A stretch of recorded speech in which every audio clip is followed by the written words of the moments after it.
കല്യാണം കഴിഞ്ഞ് 3 വർഷം കഴിഞ്ഞപ്പോഴാണ് ഞങ്ങൾക്ക് ഒരു കുഞ്ഞുണ്ടാകുന്നത്.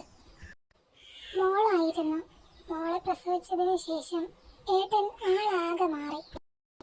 എന്നോടൊരു സ്നേഹവുമില്ല, എപ്പോഴും കുഞ്ഞിനോടൊപ്പമായിരുന്നു. എനിക്കതിൽ ഒരു വിഷമവുമില്ല.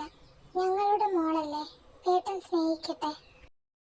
പക്ഷേ ദിവസങ്ങളും മാസങ്ങളും കഴിയുന്നതിനനുസരിച്ച് ഏട്ടനും മാറാൻ തുടങ്ങി. ഉള്ള സമയം മുഴുവൻ കുഞ്ഞിന് വേണ്ടി മാറ്റിവെച്ചു. രാത്രിയിൽ പോലും മോളെ കെട്ടിപ്പിടിച്ച് കിടന്ന് ഉറങ്ങാൻ തുടങ്ങി. ഞാൻ എല്ലാ ദിവസവും വിചാരിക്കും, മോൾ ഉറങ്ങിക്കഴിയുമ്പോൾ ഏട്ടൻ എൻ്റെ അടുത്ത് വന്ന് കിടക്കുമെന്ന്. ഞാൻ ഉറങ്ങാതെ കാത്തിരിക്കും. ഏട്ടൻ മോൾ ഉറങ്ങുമ്പോൾ മോളുടെ കൂടെ കിടന്നുറങ്ങും. പിന്നെ ഞാനും കിടന്നുറങ്ങും. ശരിക്കും ഭാര്യയും ഭർത്താവും ഒരുമിച്ചല്ലേ കിടക്കേണ്ടത്? മക്കൾ ഉറങ്ങിക്കഴിയുമ്പോൾ മക്കളെ മാറ്റിക്കിടത്തി ഭാര്യയും ഭർത്താവും ഒരുമിച്ച് കിടക്കണം എന്നല്ലേ പറയുന്നത്? ഏട്ടൻ എൻ്റെ അടുത്ത് വന്ന് കിടക്കാറുണ്ട്, ഇല്ലെന്ന് ഞാൻ പറയില്ല. ഒരു 5-10 മിനിറ്റ് മാത്രം. അത് ഏട്ടന് തോന്നുമ്പോൾ മാത്രം. ഏട്ടന് തോന്നണം, അപ്പോഴേ വന്ന് കിടക്കൂ. എല്ലാ ദിവസവും രാത്രി ആരും കാണാതെ കിടന്ന് കരയും. സൗണ്ട് പുറത്ത് കേൾക്കാതിരിക്കാൻ ഞാൻ എൻ്റെ വാ കൈകൊണ്ട് പൊത്തിപ്പിടിക്കും. ഒന്ന് കരഞ്ഞു തീരുമ്പോഴാ മനസ്സിന്റെ ഭാരം ഒന്നൊഴിയുന്നത്. പിന്നെ ഞാനും കിടന്നുറങ്ങും. ഏട്ടന് ഒരു മാറ്റവുമില്ല. മോൾക്ക് 5 വയസ്സായി. ഒരു നല്ല ഭർത്താവിനെ കിട്ടാനും വേണം ഒരു ഭാഗ്യം. ഭാര്യ പറയാതെ തന്നെ അവളെ മനസ്സിലാക്കുന്ന, അവളെ സ്നേഹിക്കുന്ന ഭർത്താവ്. അവൾക്ക് വേണ്ടതെല്ലാം വേണ്ട സമയത്ത് കൊടുക്കുന്ന ഭർത്താവ്. ഭാര്യയ്ക്ക് വേണ്ട സ്നേഹവും പരിഗണനയും കൊടുക്കുമ്പോഴാണ് ഭാര്യയുടെ മനസ്സിലും ഭർത്താവിൻ്റെ സ്ഥാനം കൂടുതൽ ഉയരത്തിലാകുന്നത്.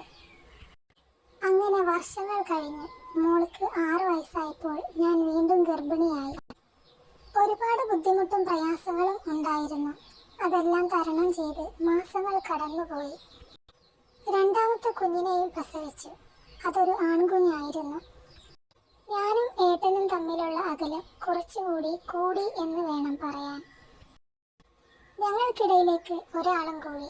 ഇതുവരെ എനിക്കും ഏട്ടനും ഇടയിൽ മോൾ മാത്രമായിരുന്നു. ഇപ്പോൾ ഇതാ മോനും. സാരമില്ല, നമ്മുടെ മക്കളല്ലേ എന്ന് ആശ്വസിക്കാം. പിന്നീട് അങ്ങോട്ട് ഞാൻ എൻ്റെ മക്കൾക്ക് വേണ്ടി മാത്രം ജീവിച്ചു തുടങ്ങി. ഏട്ടന് തോന്നുമ്പോൾ വന്ന് കിടക്കാനുള്ള ആ സ്പേസ് ഞാൻ ആദ്യം മാറ്റി. ഇനി വന്ന് കിടന്നാലും ഞാൻ ഉറങ്ങുന്ന പോലെ കിടക്കാൻ തുടങ്ങി.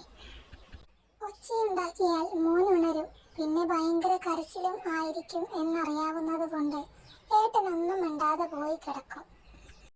അവർക്ക് തോന്നുമ്പോൾ മാത്രമല്ലല്ലോ നമ്മളെ സ്നേഹിക്കേണ്ടത്. അതിന് നമ്മൾ ഒരു ഉപകരണമൊന്നുമല്ലല്ലോ. എല്ലാ വിചാരങ്ങളും ഉള്ള ഒരു മനുഷ്യനല്ലേ. ഏട്ടൻ അത് ആദ്യം മനസ്സിലാക്കട്ടെ, എന്നിട്ട് മതി ബാക്കിയൊക്കെ. അങ്ങനെ ദിവസങ്ങളും മാസങ്ങളും കഴിഞ്ഞു പോയി.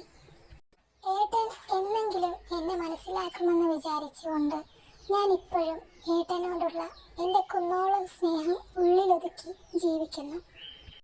എൻ്റെ മക്കളെ സ്നേഹിച്ച്, അവരുടെ കാര്യങ്ങൾ നോക്കി, അവരോടൊപ്പം സമയം ചിലവഴിച്ച്, അതിലൂടെ സന്തോഷം കണ്ടെത്തി എൻ്റെ ജീവിതം ഞാൻ മുന്നോട്ട് കൊണ്ടുപോകുന്നു.